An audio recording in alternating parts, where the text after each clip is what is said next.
নাজমুলের খুব ভয়াক্রান্ত আমার দলের চেয়ারপারসন ওর মৃত্যুর সম্মুখে আছে। আমরা ওরা মাত্রার কামনা করে আমরা দোয়া করব। পাশাপাশি আজকে যে মহিলাপুরে ট্রেনের রাজগঞ্জ বাজারে গণমিছিলভাবে হওয়ার কথা ছিল, আমরা আনন্দ শেষ করতে পারি নাই। কেন পারি নাই? আমার নেত্রী হসপিটালে আর আমি এখানে আনন্দ মিছিল করবো বা আমার মিছিল করতে পারে, এটা হতে পারে না। তাই আজকে সংক্ষিপ্তভাবে এই কথা বলতে চাই যে আমার নেত্রীর জন্য দোয়া করেন। আমার নেত্রী মহান আল্লাহ রাব্বুল আলামিন ওনাকে যেন সুস্থ দান করেন এবং উনি যেন সুন্দরভাবে আগামী নির্বাচনে নেতৃত্ব দিতে পারেন। তার জন্য আপনারা সবাই তার জন্য আল্লাহর হস্তে সবাই দোয়া করবেন। সংগ্রামী সাথী বন্ধুগণ, আমি অল্প কিছু কথা বলতে চাই। আমি নির্বাচন করতে প্রথমে এসেছিলাম না, আমার বাবা নির্বাচন করার কথা ছিল এই মনিরামপুর থেকে।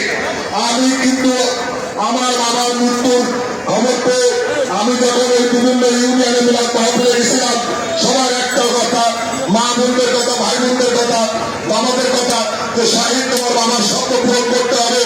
তাই আমরা দুই ভাই কথা বলেছিলাম। আমার পারিবারিকভাবে আমার একজন চাচা বেঁচে আছে, আমরা পারিবারিকভাবে বলেছিলাম যে আমরা কি করবো। তখন আমি আমার স্থানীয় নেতৃবৃন্দের সাথে কথা বলি, বললো যে ঠিক আছে তুমি আগাও। আজকে সারা মনিরামপুরে মানুষ জেগে উঠেছে যে মনিরামপুরের মুসা সাহেবের একমাত্র যোগ্য উদ্দেশ্য নিয়ে আছে।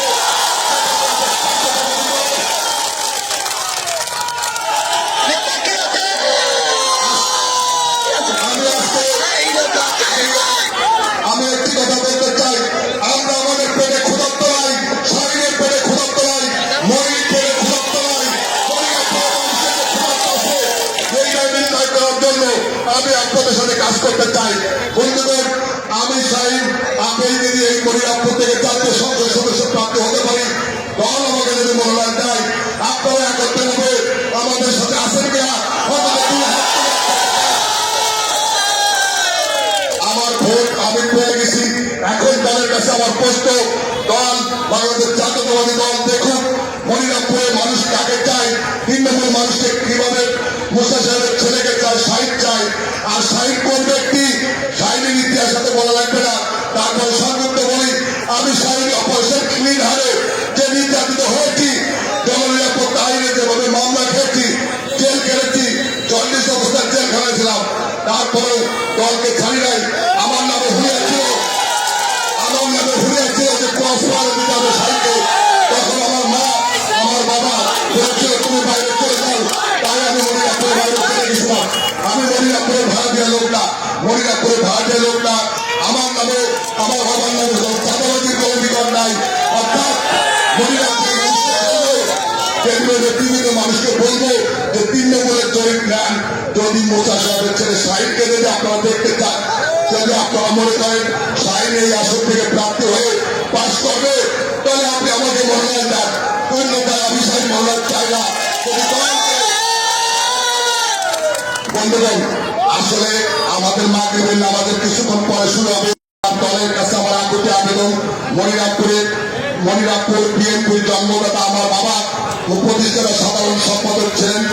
আজকে উনি আমাদের কাছ থেকে গত 4 তারিখে চলে গেছেন। আমরা 2 ভাই এতিম হয়ে গেছি।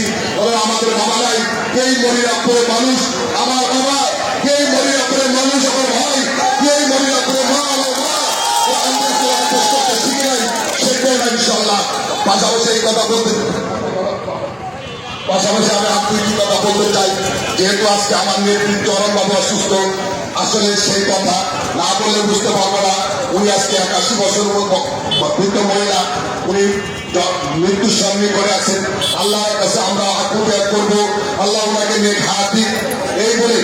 পাশাপাশি দলের কাছে আমার বিনীত অনুরোধ, মনিরামপুরের ধানের শীষ কামরুজ্জামান শাহিদাকে আমি চাই আমার হাতে দল টিকিট দিক। এই আসন অন্তত 2 লাখ টাকার উপরে ভোট পেয়ে যদি এই আসনটা উপর না দিতে পারি,